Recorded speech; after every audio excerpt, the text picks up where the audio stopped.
Hey, everyone. Welcome back to OT Graps, the show where we are always in overdrive time. Okay, we'll fix that next time. I had a really good one last week, or last time we did this, and I don't know, I lost it. It's gone. It is gone, but we are here. Trevor, welcome back. How you feeling? Welcome back. I'm good. How about yourself, sir? I'm feeling like crap, but you know what? We got about an hour to an hour and a half to talk about professional wrestling, the worst, the weirdest, and the best of it. Before we get to that, I want to say what's up to MGT in the chat. I want to say what's up to Surf Wrestling in the chat, guys. Welcome as always. Be sure to light up the chat with your questions.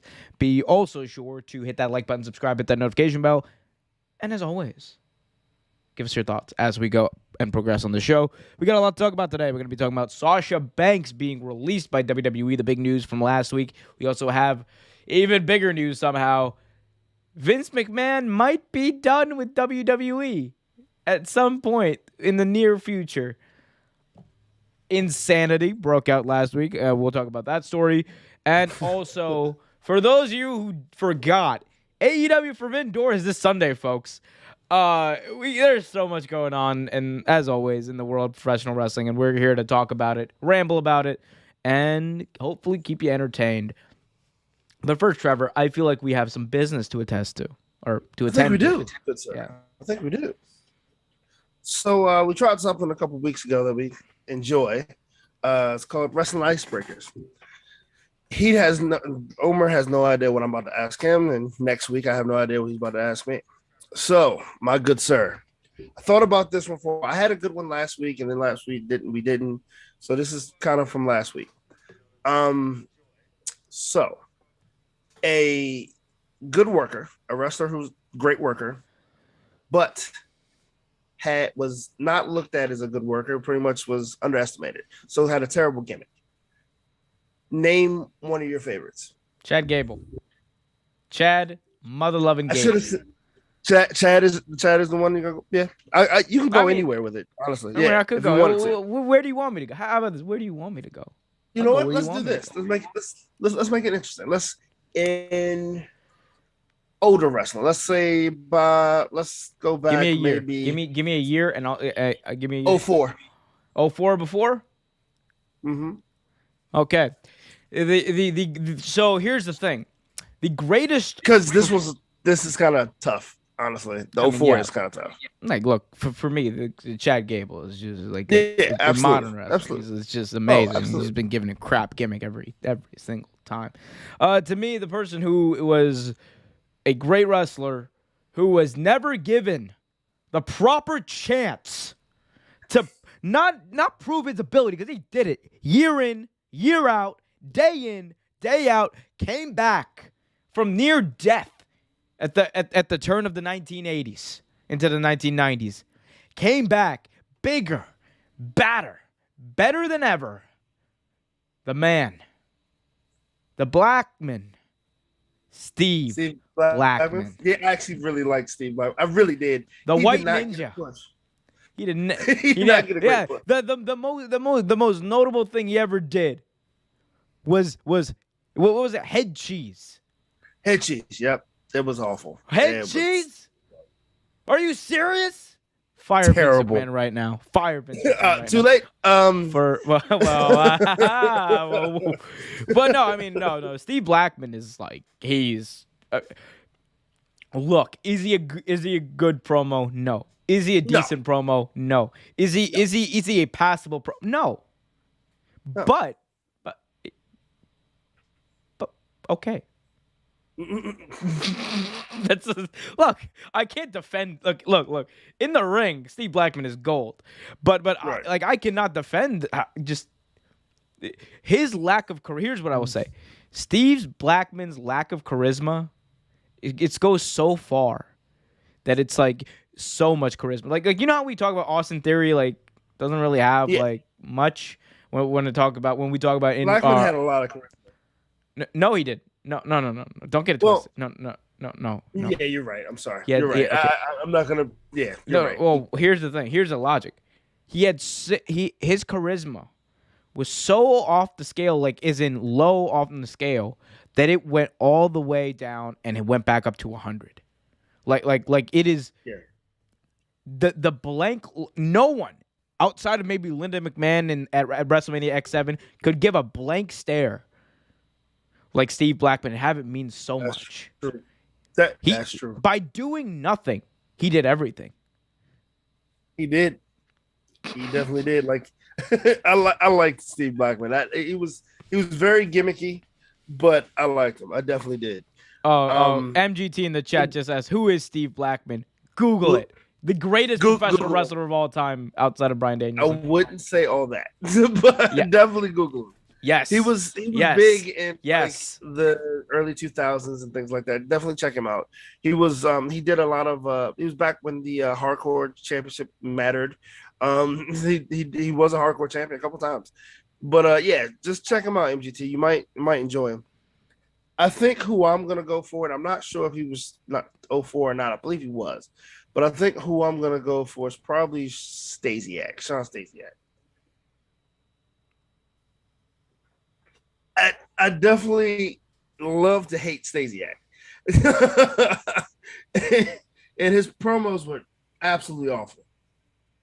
His wrestling was not great, but that was the whole point of the question. Who's a good worker? What? He's Sean Stasiak? Yeah, Stasiak was dead. You're right about that. He's the third best Stasiak. I forgot it was more than one. There was a Stan Stasiak, who was his dad, and then there was another dude who called himself Stasiak, who wasn't even related to the family, and he was a better worker than Sean Stasiak. How dare you? I was trying to figure out was 04 or if it was who was Shane O'Hara wasn't there in 04, was he? Sean O'Hara? Yeah. He was there 03. That's what I thought. Okay. That's the only reason I didn't say O'Hara. But I couldn't think of anyone else in 04. I mean, yeah. I mean, look. Let me be clear. Like, I mean, Sean O'Hara's fine. Look. You want jobbers. Look, you want jobbers. You like jobbers. That's fine. That's fine. I like winners. Look, say what you want. When did Sean Stasiak? When did Sean Stasiak beat up a WWE champion at the airport? Never. He did. Unfortunately, you know how many times Steve Blackman did it? You know how many times Steve Blackman did it? Exactly. Steve Blackman, WWE champion. Recognized reign from here. All of us here at OT Graps. Chat's blowing up. Surf Wrestling says breaking news. Yeah, here's the breaking news. Finn Balor was on main event. That's not breaking news. It's sad news. It's actually quite sad. It's quite sad. CC's in the chat. Hello, CC. MGT says, yeah, we know Damian Priest and Finn Balor were on main event. Man. Candice LeRae left. Kota Kai left. Candice LeRae, did she? Yeah, she did leave, didn't she? Yeah. No, wait. I think she did, actually. I think she... Well, she's... Someone in the chat, look it up. Tegan Knox did leave. Yeah, a lot of people have left WWE. We'll talk about Sasha Banks, who left WWE just in a little bit, but now let's move on to the biggest story in pro wrestling. Yeah. In the past, 20 years? Yeah, you know what? I feel like every few months we're talking about the biggest story in professional wrestling, like in the modern day. This is legitimately the biggest story in pro wrestling since WWE bought WCW. Yeah. Because this is a story that could land Vince McMahon, or where Vince McMahon might actually lose power in WWE. He already has lost a little bit. So much to talk about. So last week, Vince McMahon, this report came out, this bombshell report came out from the Wall Street Journal, I believe, that outlined that there was a consensual relationship between Vince McMahon and a WWE paralegal, and there was a $3 million settlement through an NDA that would bar the person from commenting on the affair. This became known, and the investigation internally in WWE began on March 30th, and initially focused on that settlement with that specific woman.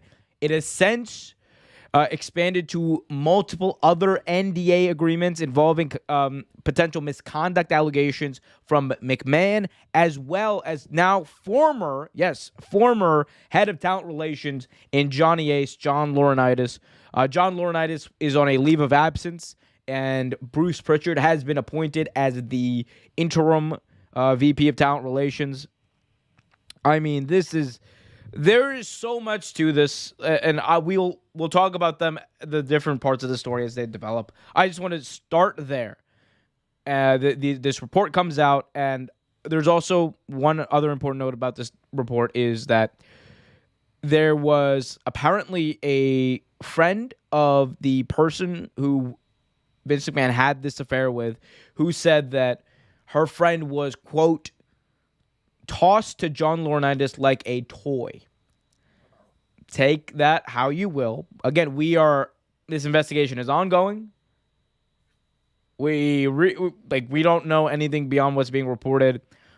Since then, Vince McMahon has stepped down and removed himself from as CEO and chairman of WWE corporate. For him is Stephanie McMahon, which now we basically know why Stephanie really left because of this investigation. Now she's back, and Stephanie's CEO and chairman right now. Vince, by the way, is not. He is not given up, and he will not probably be. He's not going to give up his creative control. He's still running the day-to-day as far as the TV goes. Trevor, there's a lot to talk about here. Vince McMahon, this story. What was your reaction? Let's start there. What was your reaction when you first heard this? And do you think that this is the thing that's finally going to end Vince McMahon's tenure in WWE? It was. I want to say, I know we were in talks last week. I don't know if it was this that happened that we talked about, or was the Sasha Banks thing. But it was something that we had. I think it was both. Yeah, I think I sent you. I sent you a screenshot of something our boys over at True Hill Heat had said on Facebook. But that was basically the story that broke. Yeah, and I just heard it maybe like 4 minutes before you sent that actually. And dude, I honestly just couldn't believe it. Like, it's crazy. Like, first off, pro wrestling in the past 2-3 years has been on fire, right? So many great things happening. Unfortunately, a lot of bad things as well. And this is something that, of course, that you just don't want to see. I mean, is Vince McMahon questionable in a lot of the things he does? Absolutely. But you still don't want to see stuff like this, right? I mean, because like stuff like this is not good for wrestling. It's not good for the sport that we all love and like to talk about and watch. Like it's not good for it. Like stuff like this is what tears down sports. Like, I mean, look what happens in like other sports like football and things like that. Like, you hear stuff like this and it actually affects the player that does it and the whole team and just the sport in general. And to hear about this, and it's one of those things, like, you're probably, like, you hate to say it, but a lot of people in power, this happens, right? Unfortunately, this happens. But you don't really want to hear about it, right? It's one of those things that shouldn't be aired out. But apparently it was a big deal. And unfortunately, had a young woman feeling some type of way. And honestly, with this, depending on what comes out after it, if it goes to trial, things like that, Vince McMahon has beaten a lot of raps. I don't know if he's gonna beat this one. Yeah, I don't know. Yeah, it is. I mean, this does not, at this moment at least, this does not seem to be something that is going to be brought to trial because one, we don't know the full investigation as of yet, right. And two, it seems like there were settlements that were made that I don't know. whether they would preempt that or not. But it, this right now is more of a court of public opinion and a civil issue between in WWE, within their board of directors and whatnot. Because at the end of the day, they're going to decide whether or not they want Vince McMahon, or they think that Vince McMahon is the best steward for the company or the best face for the company. I want to be clear about this. There's a lot of people who are wondering why this is a big deal and why WWE would investigate this. And it comes down to the situation the situation that arose between Vince and this woman who he had an affair with. Now, again, I also like there's a lot of people online who are like, "Oh my God, Vince McMahon had an affair. What's Linda thinking?" This is not new. They are married, but they like together? Not really. This has been it's not a new. This isn't news to anybody, right? They're married. They're not. That doesn't mean they're necessarily together all the time. And I don't want to get too much into like their specific relationship because it kind of takes away from that from the story. But the reason that this is a big deal is because the relationship between this woman and Vince McMahon was one, a relationship of boss and employee. Vince McMahon is the most powerful person in WWE. He has authority over everything. He has like an 80% like ownership along with Steph and everyone else who he can influence in the company. He's the guy. And when you have and when there's a situation arises where an employee is having an affair or some sort of relationship like that with her superior, it is a conflict of interest. It can be misconduct if there was coercion, which is, I think, one of the cruxes of this investigation. Was there coercion? Was Vince McMahon or John Laurinaitis or whoever trying to put her in a situation where she felt like she needed to do this? That's what the investigation is trying to find out. The other aspect of this, which is why it's a big deal for WWE, is because one of the things they're investigating is whether or not Vince McMahon used WWE funds to essentially pay off this woman who he had an affair with. And if he did, it's over. Point blank, it is over if Vince McMahon did. He's done. Now, it doesn't seem like right now, it doesn't seem like out of the $3 million settlement that is the case. However, there is the issue, and again, it's a bit of a gray area. It depends what the investigation says, of the fact that the paralegal was originally getting paid somewhere around $100,000, give or take, right? When she came on to WWE. Then her salary was bumped up to $200,000 around the same time, apparently, as when her affair with McMahon started.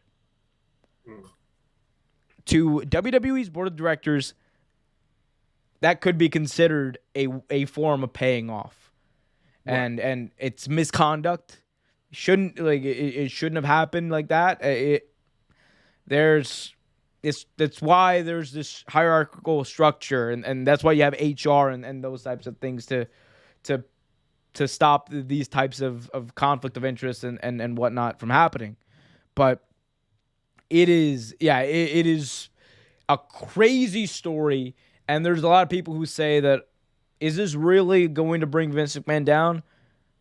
This is the closest thing to the steroid trial that could bring Vince McMahon down. And in today's climate, where information spreads fast, where we are sensitive to these things, rightfully so, and where NDAs, like at the end, like here's the thing, Vince signed the NDA, WWE's still investigating it, so a lot of stuff is going to come out, and Vince is apparently cooperating. Jerry McDivitt has said that Vince is going to cooperate with this. It's a wild time, and on top of this, you have Vince McMahon already in a civil suit with Oliver Luck over the XFL. Like Yep. there's a lot going on there, but not a lot of it is good. I want to get to Trevor the other part of this, and I want to get your perspective on it. The Stephanie McMahon part. Right. So Stephanie McMahon, in I think last month, sometime in May, it was announced that she was going to take a leave of absence. She was chief brand officer. She stepped away. She said she was going to take a leave of absence to focus on her family. At the time, a lot of us, myself included, believed that it was had to do with Triple H and spending more time with her husband, spending more time with her kids, and to being together as a family. This changes everyone's perspective of that because no one knew that this was happening outside of the company. So, I mean, look, for her to leave and then come back in, I think it almost solidifies the fact that, yeah, she did this, like she left because she did not want to be associated with that. And she's only being, and the only reason she's coming back is because she's being brought in as the CEO and chairwoman. What's your reaction to that? And what's your takeaway from that? That was my question too when I saw her step back up, become the CEO. Was she aware of it the whole time? And if she was, like, how exactly? You know what I mean? Like, but yeah. I mean, she's doing what she has to do. She's stepping up in the spot, and maybe, just maybe, but like you said, she probably won't have any creative ownership. She probably won't take Oh, the over control. No, any no. all control is Vince is going to running be TV. Vince. Vince is running TV. Yeah. And that's not going to happen unless he goes to jail. I mean, I hate to say it like that, but that's not going to happen unless he just can't do it anymore. But no. So I mean, it's a big deal, but like, not much is. Excuse me, not much is going to change. Like I mean, the way it's operated is definitely going to change because you got a different CEO. But as far as the product, not much is going to change on that front. Yeah. Yeah, nothing will fundamentally change on that front. I mean, the like Vince wasn't even really doing a lot of his responsibilities as CEO. A lot of No, that was kind of deferred over to Stephanie and Nick Khan. So, exactly. I mean, like he was more so a figurehead than anything else. Like obviously he had final say over everything, and truth be told, he probably still has final say over everything. Like this is largely I would assume ceremonial. That's kind of how companies work with these types of situations. Mm-hmm. The other part I want to talk about is the Johnny Ace part. So there was that part in the report where the friend of this woman claimed that this woman was tossed over to Johnny Ace like a toy. She went from like working under McMahon to working under Johnny Ace, and again, take with that what you will, but Right. it's been again. I think a lot of people knew like as soon as this was announced that there was going to be a fall guy and it was going to be Johnny Ace, and that's Of not course. me absolving Johnny Laurinaitis from anything. That's not me absolving anything if he did anything wrong, right? That is just me saying that this is like we've seen this before. Vince firing someone, it's always someone else's fault, right? It's always someone else's fault. Whether it's creative, whether it's the product, whether it's the revenue, whatever it is, it's always someone else's fault, and someone else is always to blame. It's kind of like NFL teams whenever they hire, and this is I'm not trying to compare the two situations. I'm trying to discuss the principle of how this works of the scapegoat type of thing. Like when an NFL team has a bad owner, but they keep cycling coaches in and out, and the coach is the reason they're losing, not necessarily the owner. Right. Like sometimes it's like that situation. And again, not a perfect example, but you get what I mean. It's with Vince, it's always someone else's fault. Johnny Ace is now leave of absence, pretty much gone from the company. We knew that was going to happen. What do you make of that? I mean, again, like you can't absolve him because we don't know. Like you said, we don't know his whole involvement. But I was a little confused by it when they said that he was involved in it. I was wondering if exactly how far he was involved in it. But yeah, I mean, of course, he was going to take a fall guy, and it wasn't going to be anybody else but John Laurinaitis. Who else could it possibly be? It wasn't going to be Khan. It wasn't going to be any of his like Triple H or anybody like that. It was going to be Laurinaitis. Like you saw it right into the wall.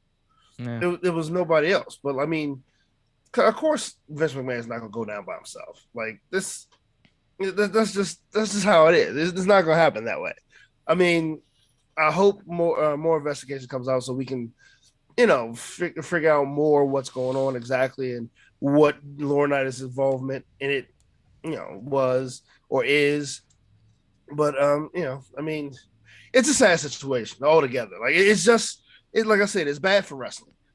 This type of situation is always bad for wrestling, and and John Laurinaitis being in wrestling as long as he has, with his brother, one of the Road Warriors, and just him being behind the scenes, it's it's sad to see him go down like that. I mean, yeah. Well, that's the other thing about Johnny Ace. Like, there was already talk before that like people didn't like Johnny Ace. Like especially No, women did not yeah, like Johnny Ace. Like it's something. It's that weird thing everyone knows, but but no one talks about. no one really talks about it out loud. And that's the culture that's unfortunately like the weird culture we live in. And we got to be better. I Yeah. think, but this. I mean, again, I just want to talk This is about a like rough one to talk about, though. it's a rough one to talk about because like it's so many moving parts. Like the investigation's still right. going on, so you don't want to like the biggest thing is you don't want to say something that one isn't true or isn't respectful of full investigation when it's Right, carried out. right. I mean, but one thing's for sure, this is the biggest like absolute like the amount of mainstream press that's like this is picking up. This was a breaking news thing on ESPN. Like ESPN, Yeah, they do their he's big been it. wrestling. Yep. They do their wrestling segments here and there. They never do like breaking news like Roman Reigns just won the WWE championship, or they never do like breaking news whatever. This was probably the first big breaking news thing I've seen about professional wrestling like this. I mean, this is huge story. Like they did. It was they did what's it called? Get up with this. Like this Yeah, they is did. That did. Yeah. monstrous. And you have obviously the Wall Street Journal who reported this. It wasn't one of the quote unquote dirt sheet wrestling websites like Fightful Nope. or F4W. This was a mainstream story for a mainstream audience. So it's obviously that doesn't make WWE look good. Doesn't make the investors happy about it because you don't want risk. This is risky. You don't want risk. Yes, definitely. Yeah, big time story. I mean, I again, it's you don't know what else to say. You really don't know what else Yeah, to say. you really don't. It's like, what do you say about it? I mean, like, especially since we don't know all the moving parts. So many moving parts. We don't know everything yet, and it's still the investigation is still going on.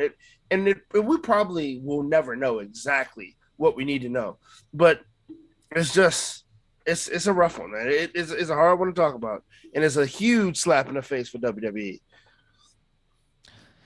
Yeah, I mean, it's a slap in the face to a lot of people. I mean, again, most notably the people. Again, this is also just not one NDA. I want to be, I think, drive that point home.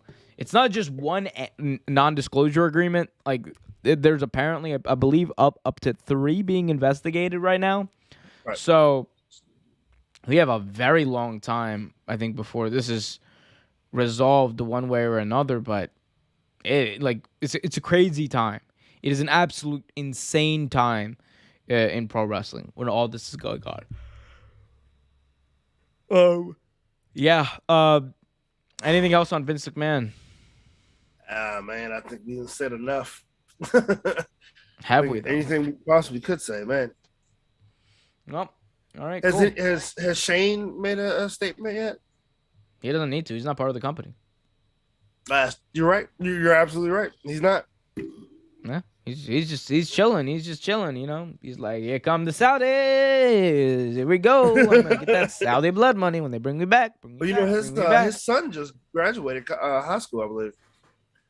Oh, did he? Oh, Shano. Oh, you mean little Shano? Yeah.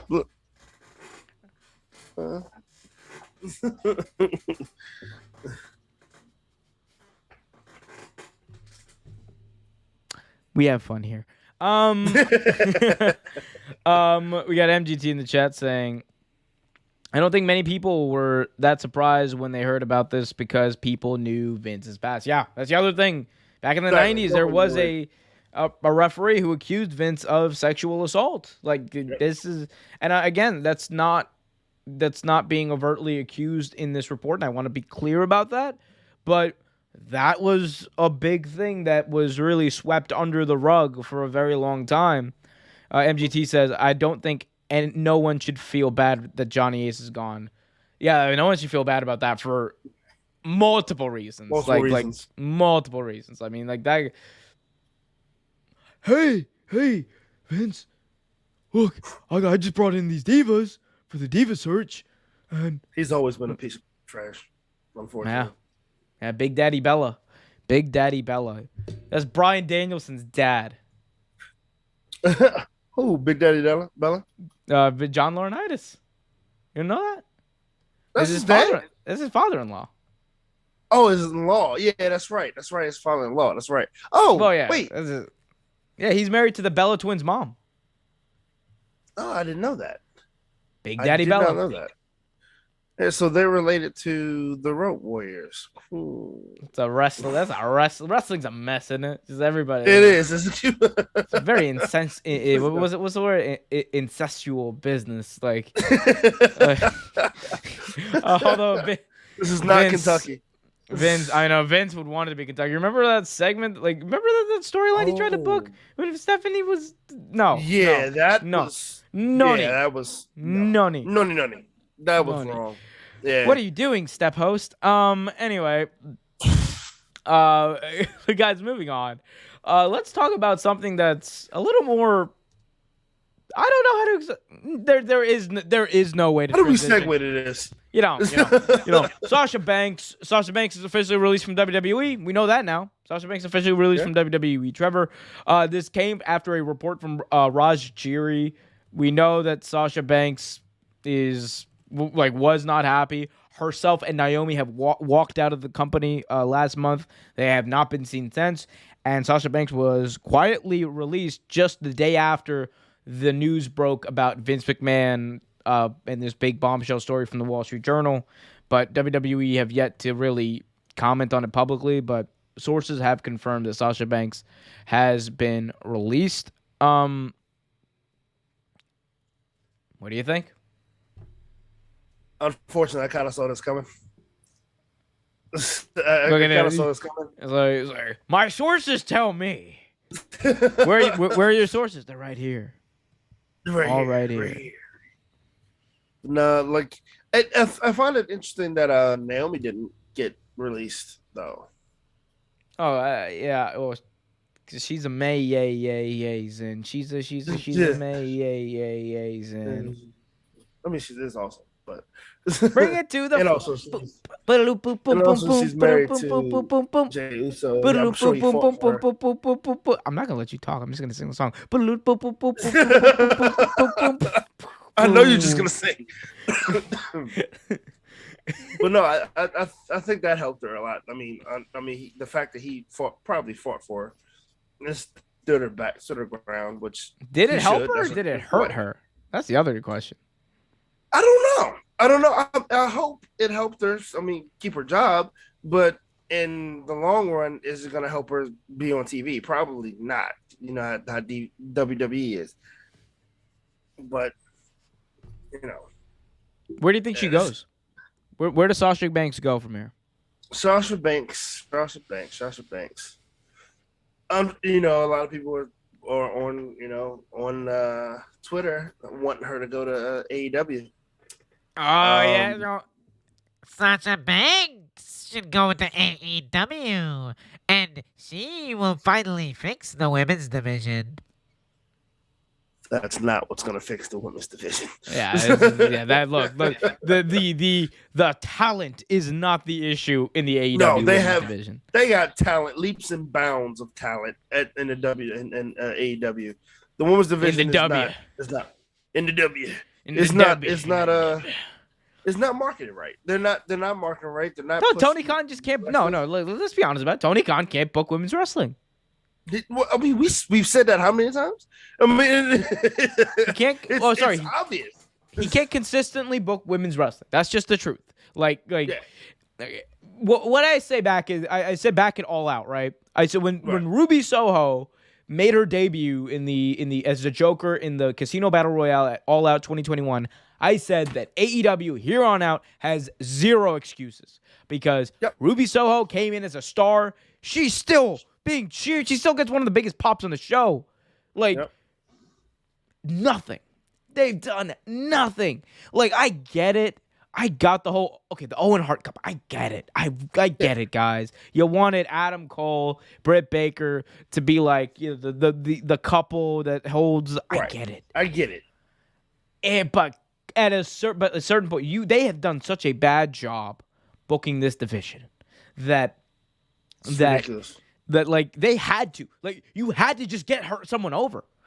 It wasn't a point of if they had found a way to incorporate other people in the women's division other than Dr. Britt Baker.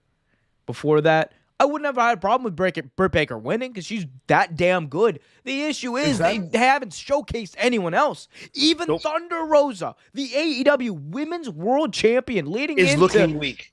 Leading into Double or Nothing. Trevor, what'd she do? What did she do? Nothing. Yeah, you know what they did? Who was she fighting at Forbidden Serena Deeb. Door? I don't even know if she's fighting that. Tony Storm, but that's besides the point. I mean, come on, dude, the entire build up to that Double or Nothing match was, and now we're gonna hear from the AEW Women's World Champion Thunder Rosa, and Thunder Rosa would come out, cut a 2-minute promo, they'd cut her off, they'd play her music, and then play her out, and I'm just like, that's not you're not building your world champion like you're building world champion. Here's the thing. Right now, the TBS title is more prestigious than the AEW Women's World title. And that's a shame. It's an absolute shame. It's in how you book. Jade Cargill and Britt Baker DMD. That's it. They have not booked anyone else right. It's not no Chris Statlander, no Tony Storm, no anyone. No Where's Karu Shida. The who was the champion for running champion in the history of All Elite Wrestling. No Karu Shida. Well, not Big Swole. No, but yeah, no. Hey, no Big Swole. Definitely no Big Swole. Yeah. No Nyla Rose. Come on. Oh, so come on. No, that's what I needed. That's what I needed. More Nyla Rose on my television. with Tony.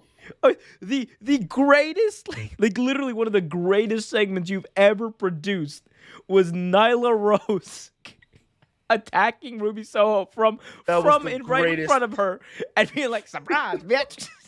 That is still the greatest thing ever. I watch that clip once a week at least, and it's one of the funniest things ever. It's the greatest thing ever. Surprise, bitch. Oh my God. And I love what Cargo's doing with the baddies. I like that. That's cool, whatever. But come on. There's more than just Jade Cargill on the women's roster. Oh, don't say that too loud. Don't say that too loud. People get mad at you. Wow, how dare you say that about Jade Cargill? What, now my wrestling nerd just sounds like Danhausen.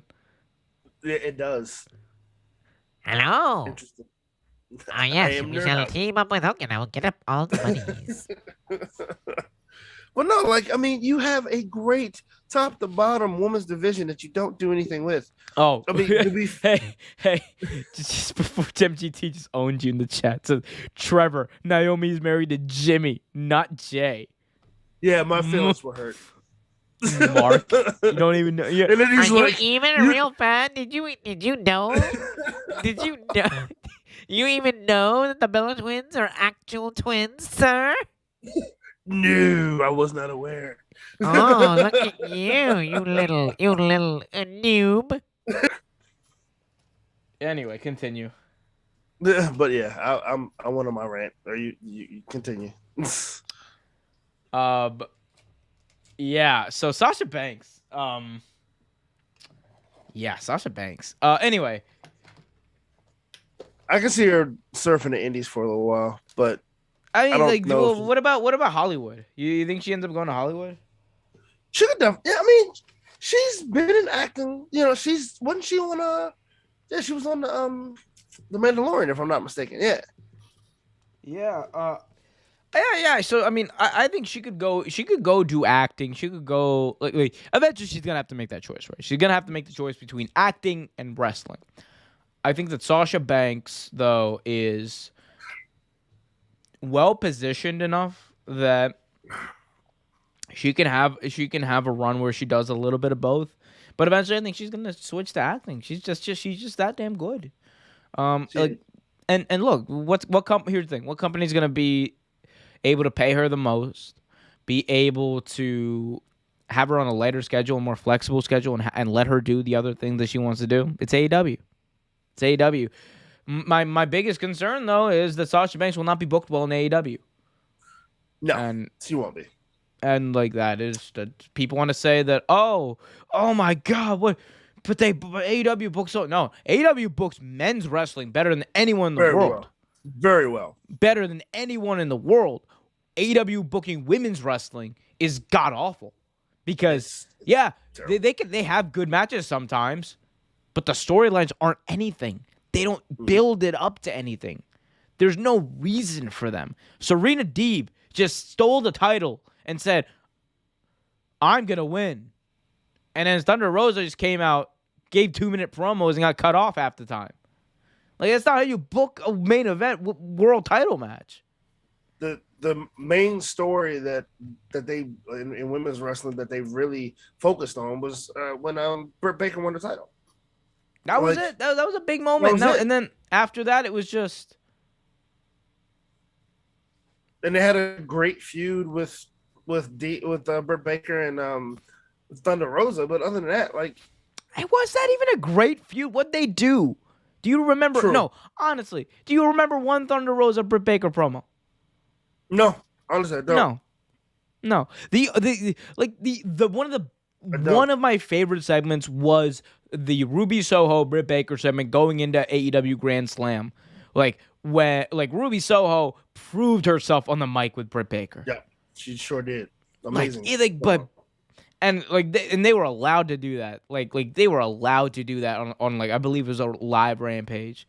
Like, man, it they just I don't know. Like, I don't know. What do you? People are gonna be like, oh my god, you got to give them time. How? It's been 3 years, my G. It's not talent. They have Athena. They have Britt Baker. They have Jade Cargill. They have Thunder Rosa. They have Ruby Soho. They have the Bunny. They have Anna Jay. They have Ty Conti. They have everybody. They have Chris Statlander. They have the baddies. Look, you want me to keep going? You want me to keep going? I can keep going. They got everybody. They got Martinez. They got Marina Shafir, and they might be able to get Sasha Banks. And you know what? If you sign Sasha Banks, she's your champion day one. Like, here's the thing: you sign Sasha Banks, have her go on like a six match winning streak immediately, right off the bat. She wins 6 in a row. Put the belt on her. Anything less than that ain't worth it. Or unless you want to make her be the person who finally defeats Jade Cargill, I'll take that. I'm fine with that too. I'm fine with that. Definitely okay with that. Ain't no shame to losing to Sasha Banks now. Yeah, exactly. You know, I would love to see Cargill and just Chris Statlander go together.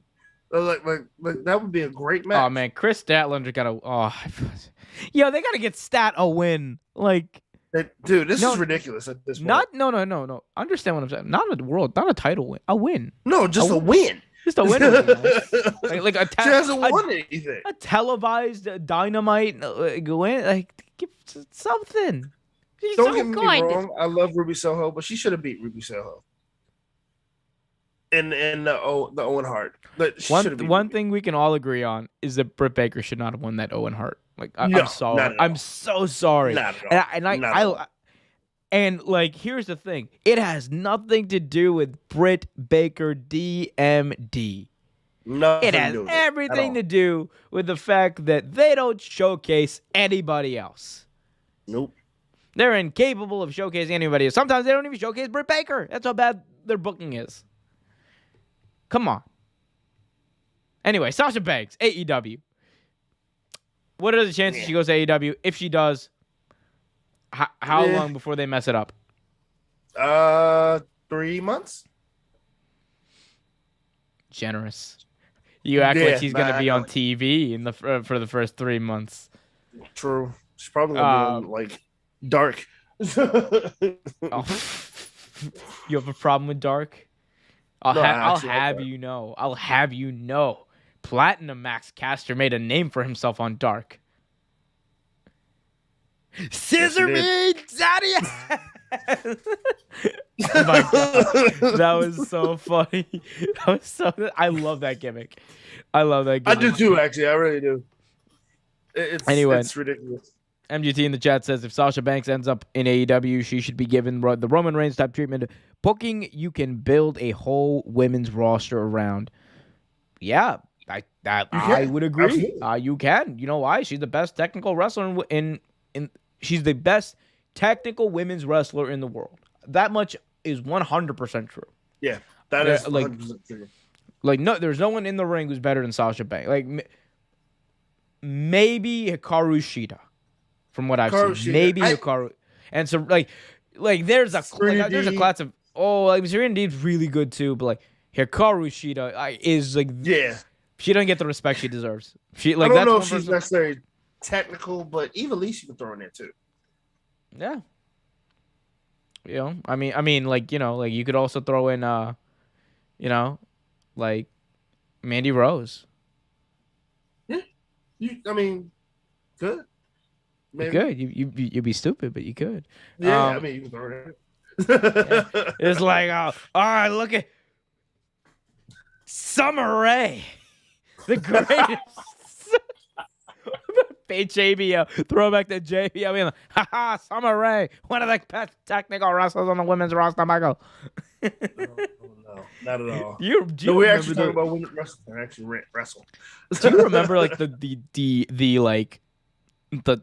death days of the 3-man commentary booth back in, like, 2014 when it was Michael Cole, JBL, and Jerry Lawler calling everything? That was not a fun time. So bad. Not a fun time. And JBL was not good on the mic as a commentator. Not at all. He was good during his first run with Michael Cole.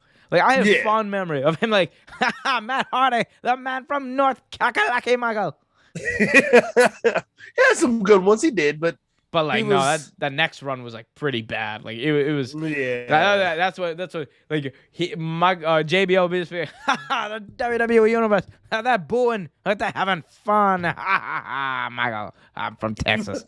And then, like, Jerry Lawler being like, Jinder Mahal. You mean, like, a Maharaja Mac? Like, just telling terrible jokes that didn't make no sense. Sometimes we're borderline racist. And then true. And then you have Michael Cole being like, oh my God, John Cena with a very attitudinal rap. And you're just like, attitudinal. And it was upset. I'm like, man, come here. Come here. Let's talk. Slap. Bonk. That's a big bonk moment right there. You just got bonk Michael Cole. Bonk on the head. Bonk on the head. Guys, hit that like button, subscribe, hit that notification bell. Put your questions, comments, and concerns in the chat. MGT in the chat says, Thunder Rosa's title reign has been so bad. Yes, it has. MGT also says Tony Khan should hire someone to book his women's division because he clearly cannot. Like, here's the thing. It's starting to look like he clearly cannot. Like, it's like either he's like it's either he clearly can't book women's wrestling consistently, or that he doesn't want to. Like, there's really only two scenarios here. But yeah, so there's the Sasha Banks thing. I mean, it is a wild time. I mean, Sasha Banks just kind of quietly let go. Do you think WWE kind of just? Because the thing is, they didn't report. Like, they still haven't, like, said that they released. No, Sasha they Banks. really haven't. No, it's just a weird thing. Now, did she just? No, did they actually release her? Or did she just, like, beg for? Did she actually just walk out, or what exactly happened? What do you mean? I mean, she walked. Well, I mean, did walked. she initiate the release? Is what I'm talking She about, or did they wrestlers just? can't initiate a release. Like only the I didn't company think can. so. Okay, I didn't think so, but I Like thought I'd wrestlers ask. can ask for a release, but like the only like WWE had like is the only one who can actually like terminate the contract. That's what I thought. That's what I was just making sure. But That's fine. no, it's just still wild time. Oh, did you? Yeah.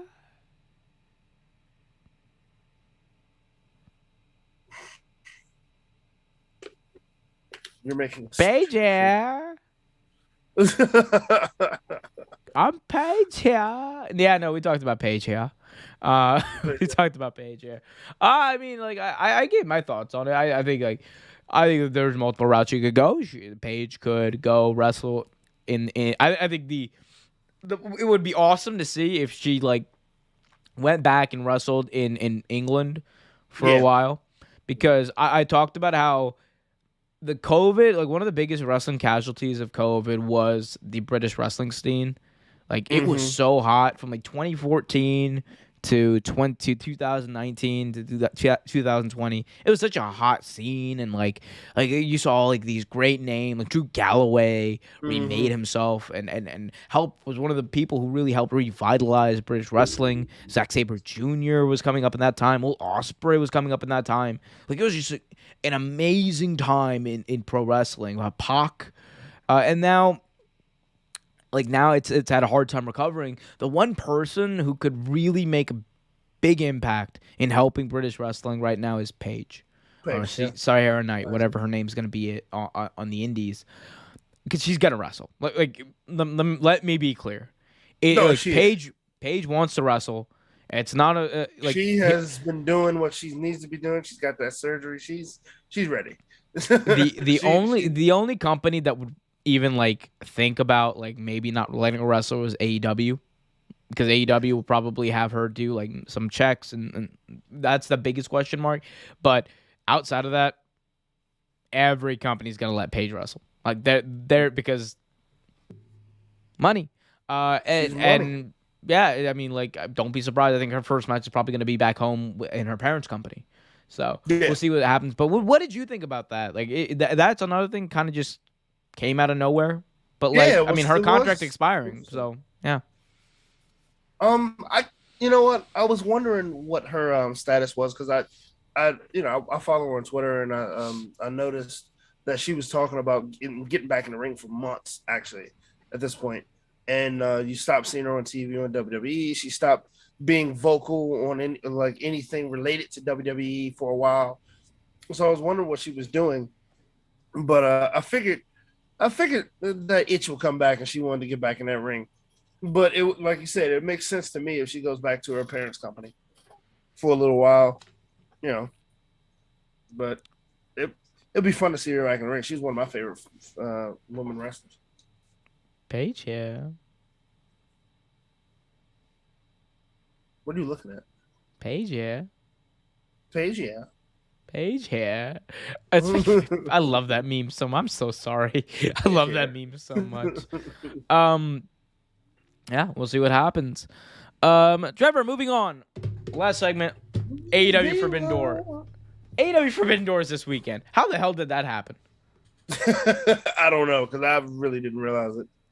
Like, I was like, here's the thing. I knew the date, right? I was like June 26th, June 26th, June 26th, June 26th, right? Like, I'm like, okay, cool. We got some time. And I look at like my phone today. I was like, June 21st. Oh my God, 6 days, not 6, 5 days away, Michael. 5 days. 5 days away, Michael. And we got a car. I mean, like, right now, this is like, okay, here's the thing.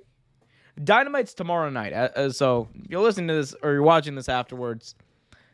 This could be out of date, but there's only 6 matches. I assume there's going to be at least another 7 matches added to this because this is an AEW New Japan show. This is not going to be like a 6-match card. No. This is not going to be a 10-match card. This is going to be a 12 to 15-match card. It's got to be. You are going to be up very late on Monday morning. Or sorry, very early on Monday morning, folks. But we got some stuff to talk about here. Right now they got 6 matches. We'll talk about the one wild card with Okada and potentially Bryan Danielson. But here is the card so far for the AEW interim AEW World Championship. You have Jon Moxley taking on Hiroshi Tanahashi. And then you have a fatal. Oh, we didn't talk about this. Okay, before we get into the card, I was kiboshed this segment. What the hell? AEW All Atlantic Championship. What the hell is this garbage that I'm seeing? Trevor, what is this? What the hell is even that? What is that?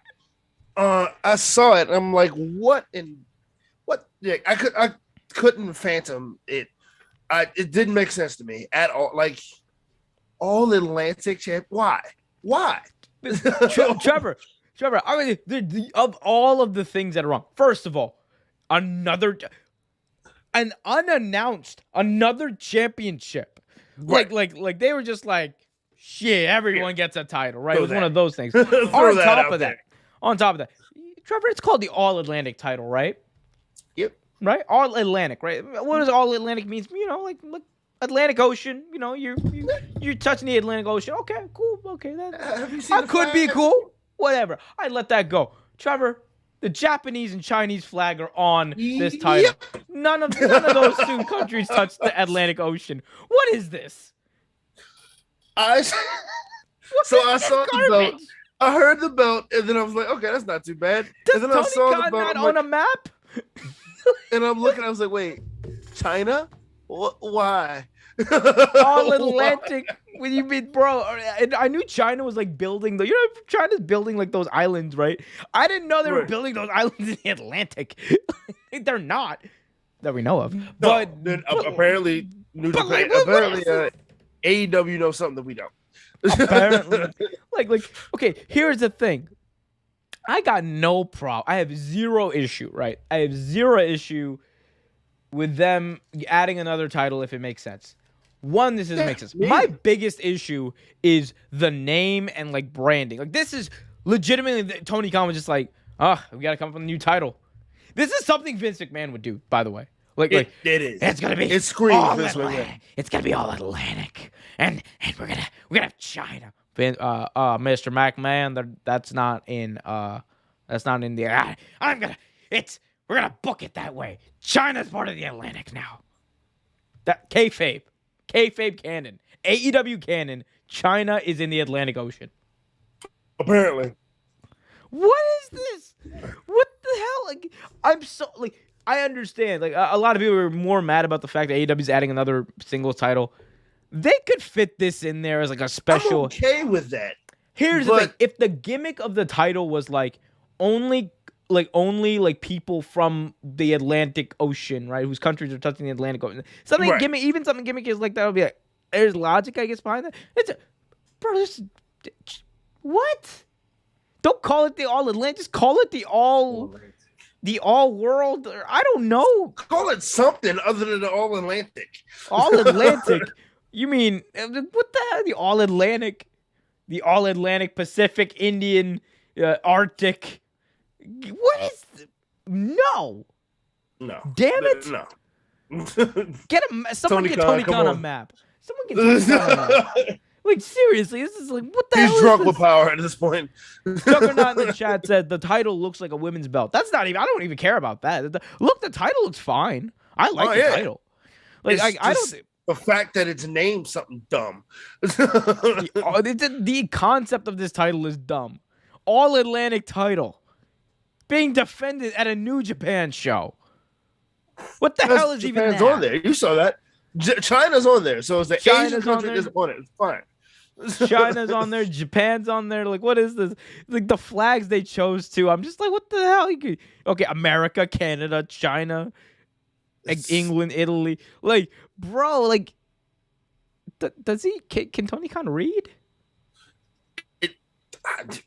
Hey, when you're that rich, maybe you can't. No. I mean, we kid, but like, Tony. What is this? What the hell is even that? This is like the. You ever seen that? You ever seen that video? The Daddy Chill. Daddy Chill. You never seen that?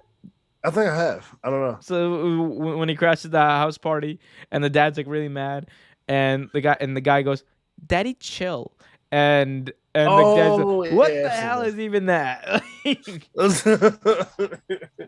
I've seen it that before. was my reaction when Mine was when more. this title.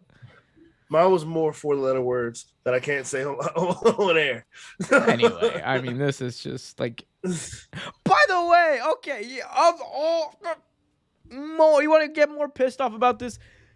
The All Atlantic Championship, the AEW All Atlantic Championship, is going to be defended at Forbidden Door. Okay. Someone has it? No, I thought they're still doing the. Or sorry. Yeah. The inaugural champion is going to be crowned at Forbidden Door in a match which involves Pac from the Atlantic. Okay. Potentially either Malachi Black or Penta Oscuro, both of which countries touch the Atlantic. Okay. Yeah. Okay. Tomohiro It's the Ishii, country is Pacific Ocean, doesn't touch the Atlantic. And Miro, Bulgaria, does not touch the Atlantic. Half of this match is competitors who don't touch the Atlantic. What the hell is even that? Bunch of silliness. That's what it is. I'm just saying, you could have come up with it. You know what? I'm going to look up. Tell me what you, okay. Tell me, I'll do this. Pac versus Miro versus Tomohiro Ishii. And the last person is going to be Malachi Black or Penta Oscuro. What do you think about this? I'm going to look up a better name for this title.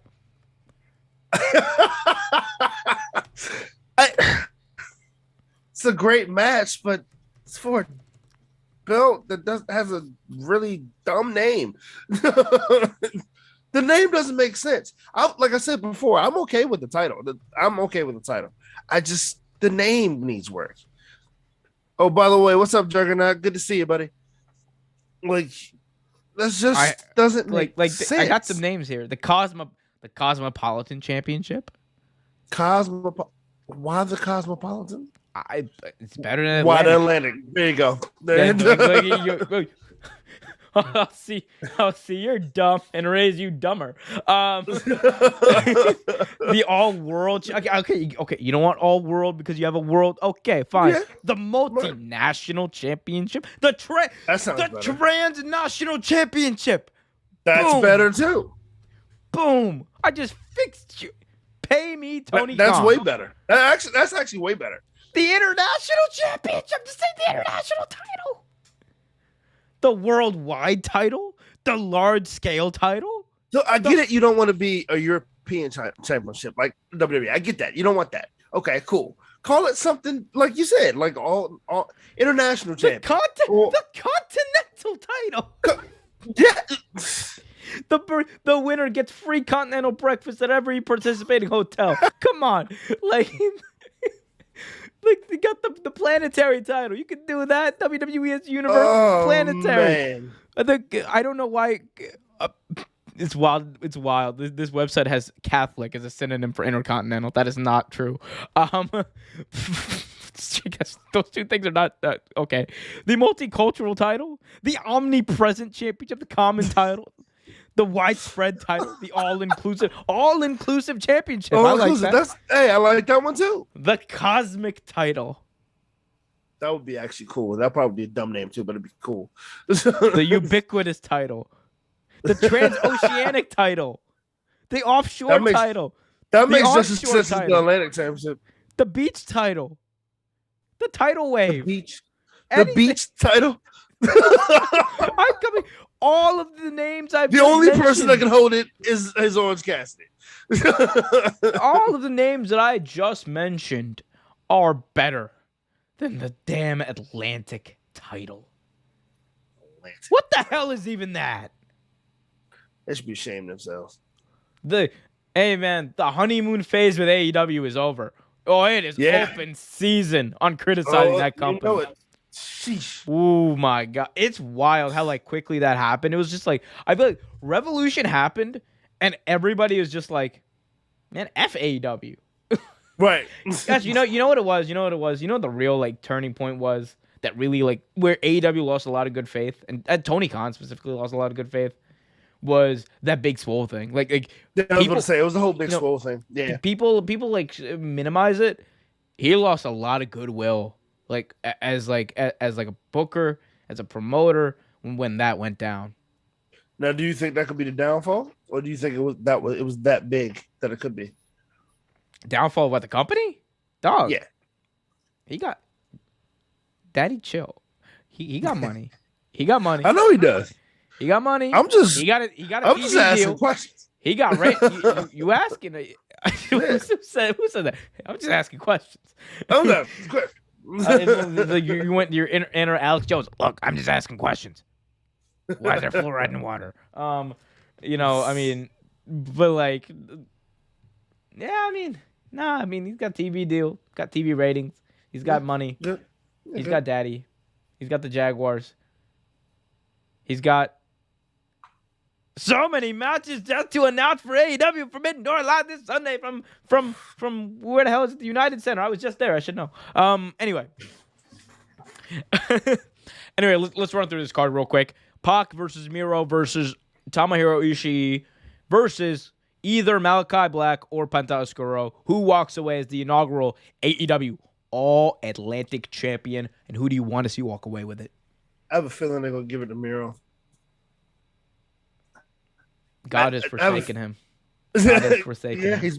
He's the chosen champion. He's back, Even though I would love to see Malachi Black get a champion. You know who I think it's gonna be? Who? Oh God! Oh my God! My eyes! What did you do to my eyes, I Malachi can't see. Black? I can't see. Can't see. But I can see you, Malachi Black. I can see Malachi. clearly. The rain is gone. I am the bastard Puck. I'm mad that is your Pac imitation. Yes. Oh yeah. Me and Penta gonna have a match. That's You're an idiot. I'm doing a Pac imitation. Just eat your own tongue. Pretty much, man. Jesus. Eat your own tongue. Where's this show going? I have no idea. Down the toilet. Just like AEW's ratings. Whoa, sir. Yo, Goodwill. Yeah, Goodwill is gone there. Pac should win. Miro probably will win. Whatever. One thing I do know, Tomohiro Ishii is not walking away with that title. As much as I love Ishii, it's like, hell no. He is not going to the Japan with that belt. Call up Bishop Bullwinkle. He'll call it now. Hell no to the no. Moving on. 6-man tag team champion. Nah, that hasn't happened yet. 6-man tag team match. La Sex Gods. Chris Jericho and Sammy Guevara. The reunited Chris Jericho, Sammy Guevara. Yeah. And Minoru Suzuki versus Eddie Kingston, Wheeler Yuta, and Shota Umino. I don't know that dude. I'm not. I don't know who the hell that. I don't know what the hell is even that. But he's probably really good.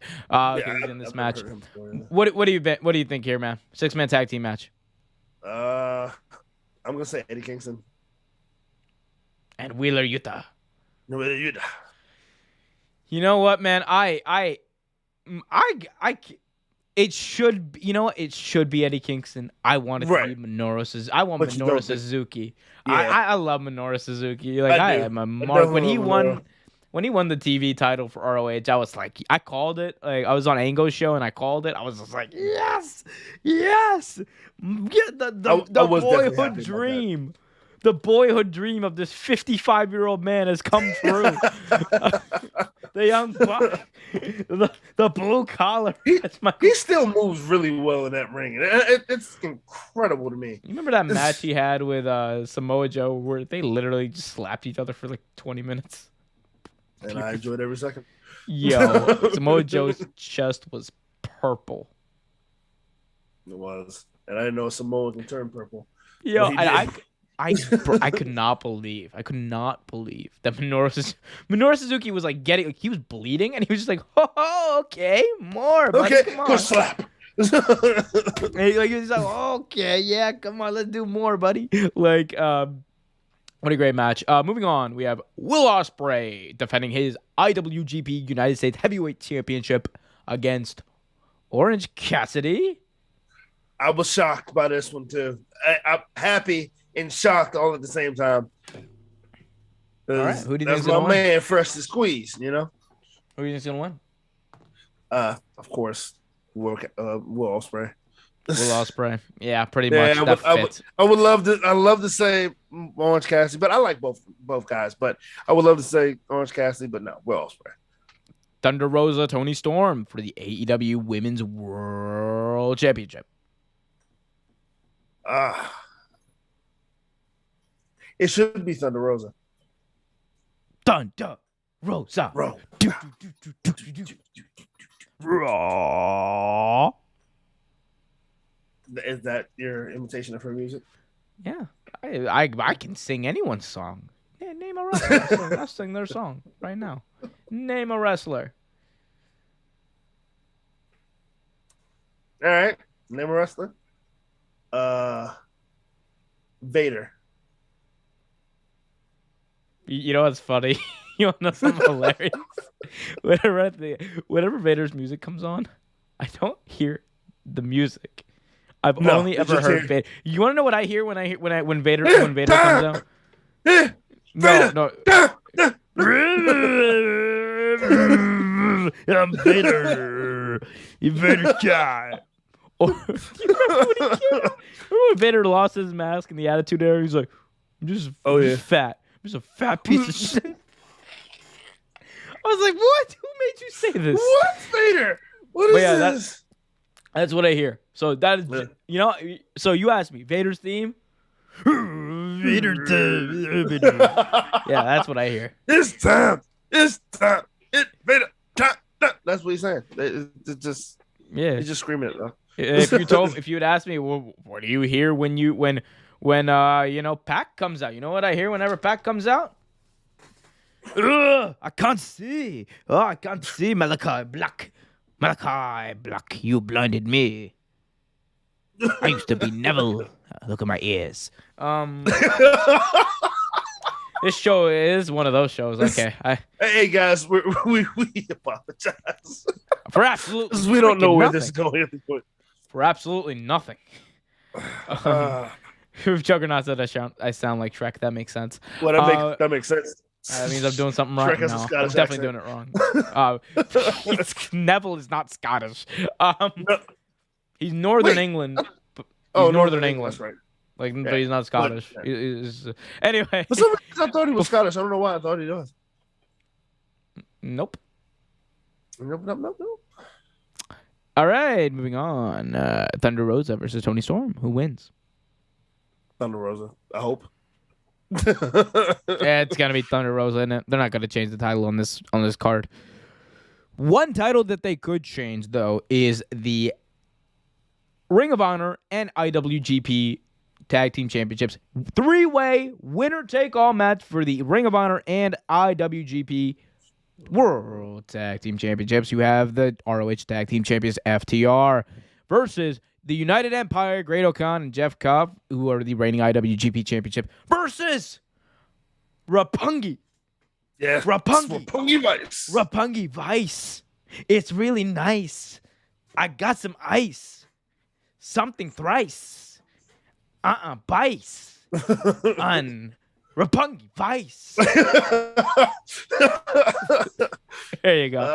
FTR, United Empire, Roppongi Vice. Who walks away with all of the gold, Trevor? I say FTR. You say.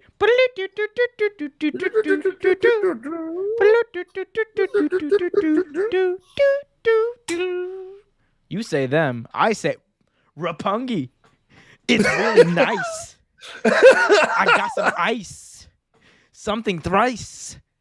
I am. What rhymes with rice? But isn't ice. It's Roppongi. Roppongi Vice. Yeah, Roppongi Vice. Winning are gonna walk away with this. I think this has been building up. Yeah. One of the biggest reasons of the partnership between AEW and New Japan has been Rocky Romero. He has been one of the most quintessential pieces in putting this together, in helping bridge a lot of these bonds that led to this pay-per-view. I love Roppongi Vice. I think this is it's an exit. Look, here's the thing. It's an exhibition show. This is a purely exhibition show. Give the people. It's like WrestleMania. Give the people a moment. Yeah, exactly. Roppongi Vice has been waiting for this moment to have like this type of reign. Like, did you know that they held like one? I think like they held it was like the junior tag team titles in IAW in New Japan once. I'm just like, dog, junior heavy. What? Miss me with that. Give me the big boys stuff. Like, let's go. Let's do it. Like, come on. You don't have to have FTR lose, dude. United Empire is gonna take the fall anyway in this match. Exactly, right? Of course.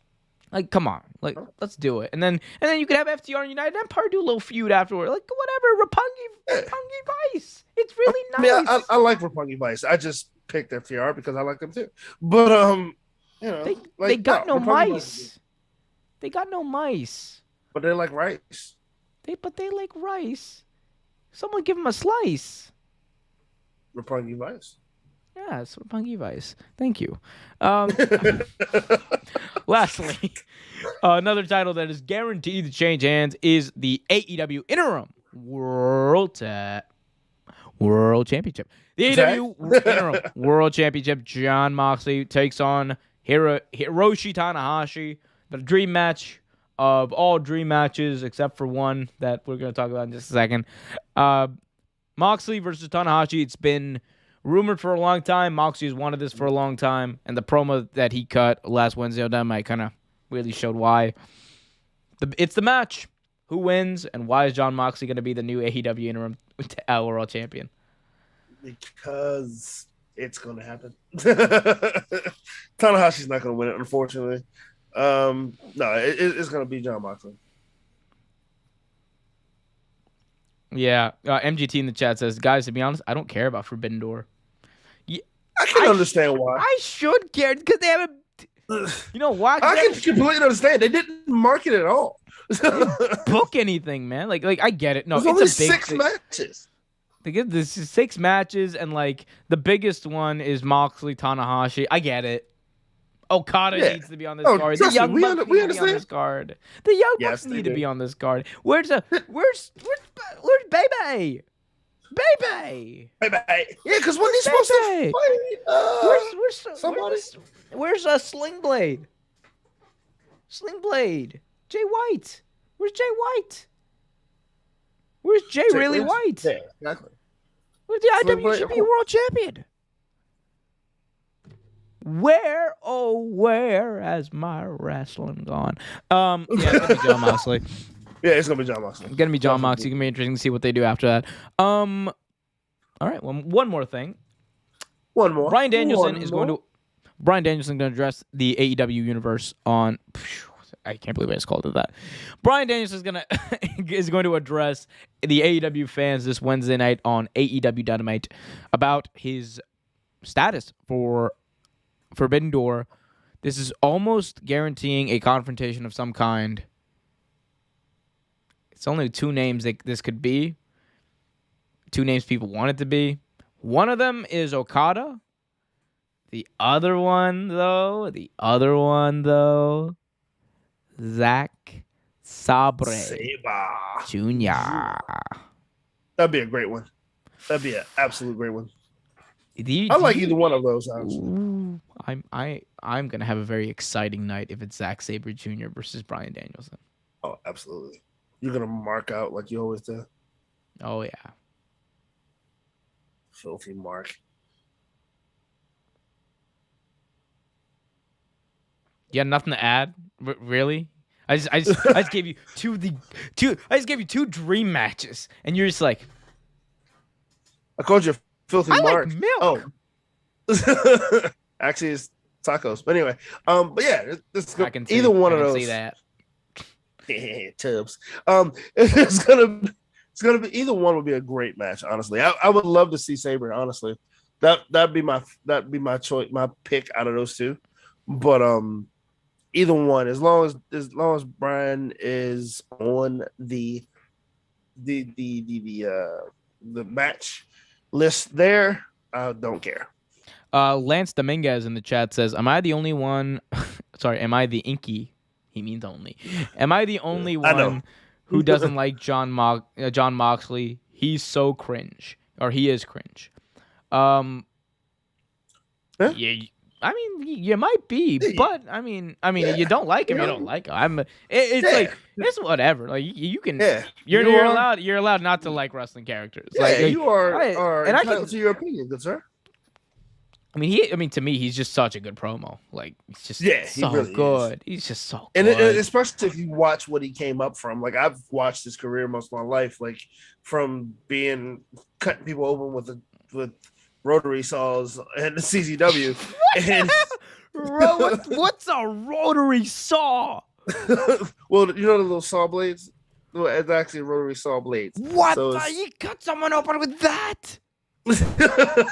it was in a What it was this? in a baseball bat. The blade was in a baseball bat. How do you put this in a baseball bat?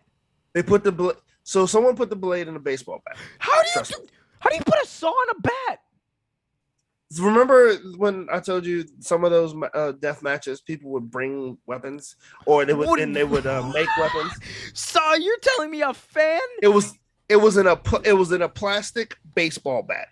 It was a saw blade in a plastic baseball bat. I'm never going to a CCW or a GCW show. What the hell? I mean, you shouldn't.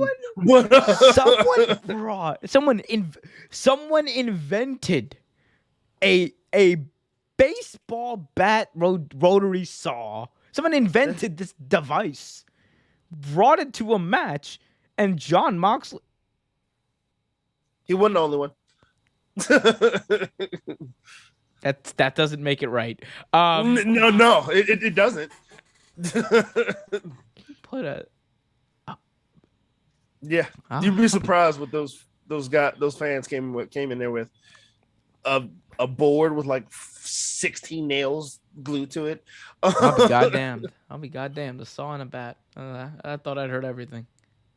I thought I told you that before. No, obviously you didn't. I would remember. Obviously, He yeah, put you a remember that. saw Yeah. in a bat. Plastic bat, yeah. Yeah. I'm trying to imagine. Like, that's that's pretty. Like, I'm impressed it's with the very creativity, but I'm also just like, what? Why? Impressed and creeped out. Yeah, I understand. I was very afraid too.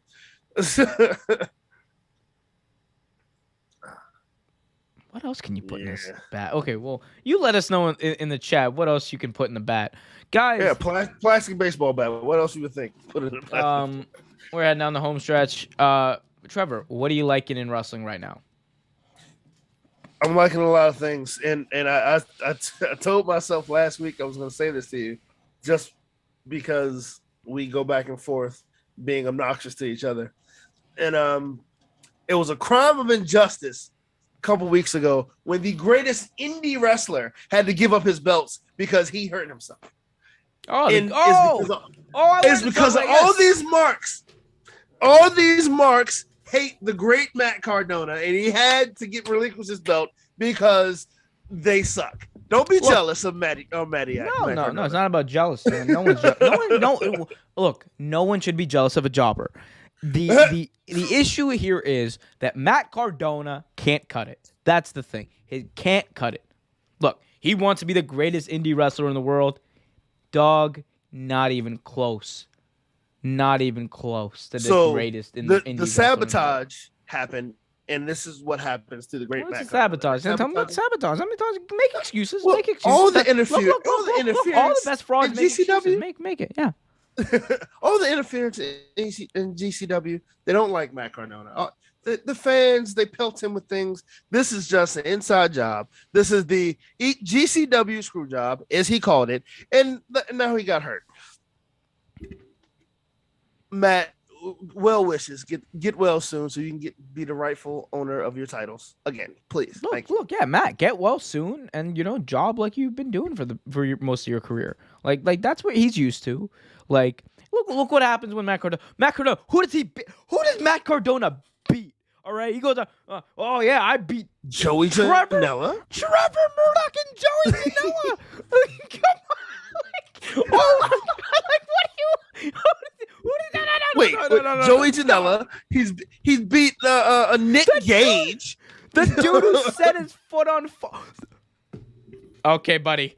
Oh yeah. Oh my God. Yeah, Joey Janela, Nick Gage, and Trevor Murdoch, the elite of the elite. He is beat. Of course. The second Moxley comes back, what happens? Who is the new champion? Mox. He has not had a chance to fight Moxley yet. And now that he's hurt, he will never get that chance. Yes, you see. When the other jobbers are around, he's fine. But when the big guns come in, he's just like, oh, my knee. It's because everyone is jealous of his talent, so they had to sabotage him. That's it. That's why his shoulders hurt. MGT just asked, what doesn't cut it with you with Matt Cardona? He's a jobber. He's a jobber who's only over because he beats other jobbers. Trevor Murdoch. No, tell me. No. I will not have this blasphemy that you are spewing on the airwaves right now. I let a lot of the stuff you say go. I can't let this go. You have the audacity, the unmitigated gall to say that, oh my God, Matt Cardona, the greatest indie wrestler of all in the world today. Oh, he held 7 belts. He held 7 belts because he beat 7 jobbers. Like, so Jordan Grace is a jobber. Don't make me say it on the air. I'm not dealing with that fan backlash to saying that on the air. But Jordan Grace is not a jobber. And to his credit, Trevor Murdoch is a jobber. It's a jobber. Terrible wrestler. Look, I like Trevor Murdoch. And had he not lost to Matt Cardona, he wouldn't be a jobber, but he's a jobber.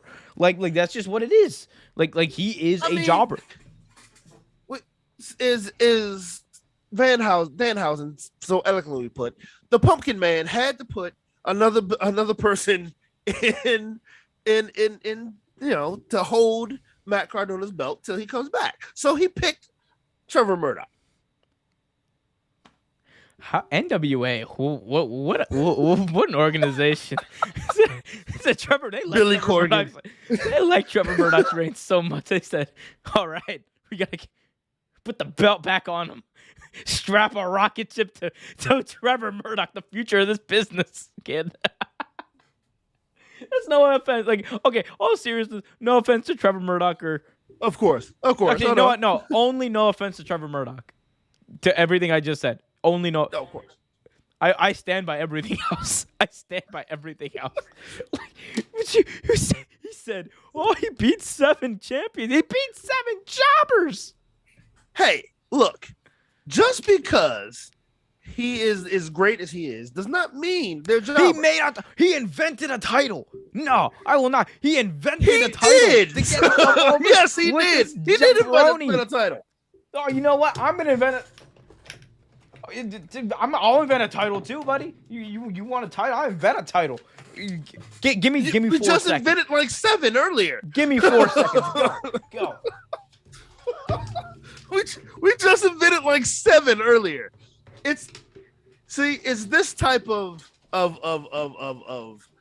like non-knowledge, novice wrestling fan knowledge that gives Matt Cardona a bad rap. It's okay.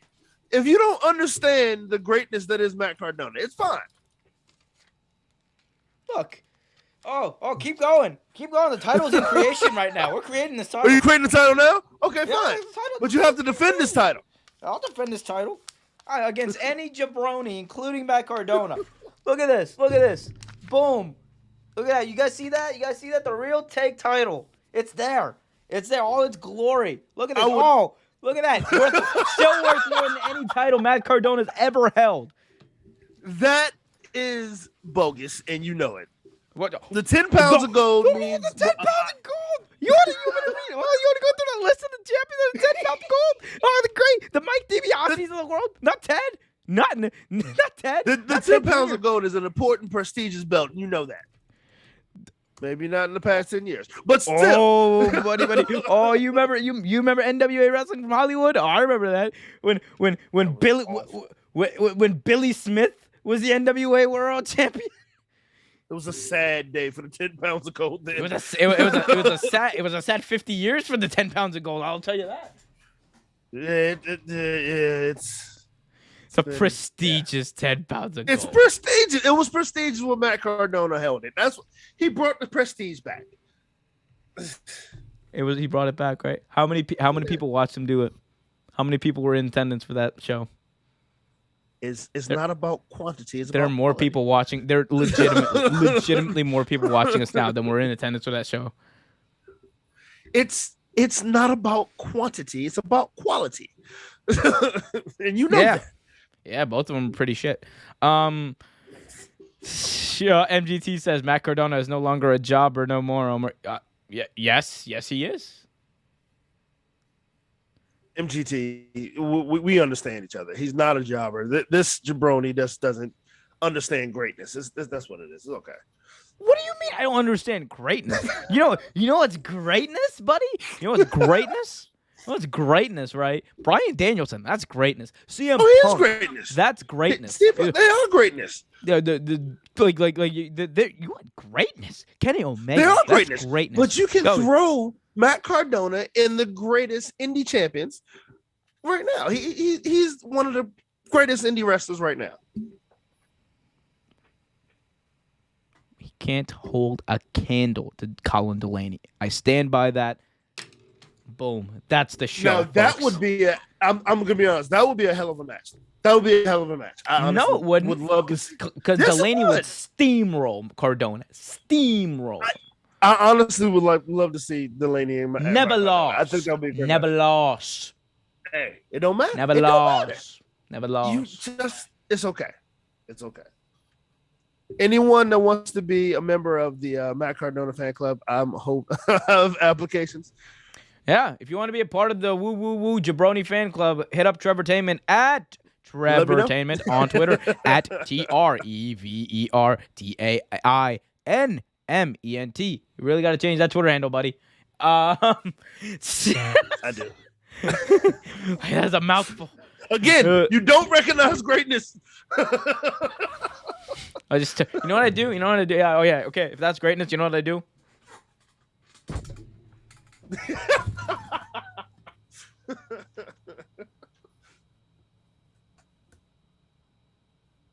Yes. You turned your back on greatness. Oh, you're still here? Okay. All right, guys. It's been a show. In all seriousness, you guys can follow Trevor on Twitter at, I'm going to let you say this one. Yeah, I will probably change it. At Trevortainment. The second I make you start doing some work, you're like, damn, okay. Yeah, I got to change TREVER. Tainment. I'm not spelling it all. I'm sorry. Because you can't. I can. I refuse to.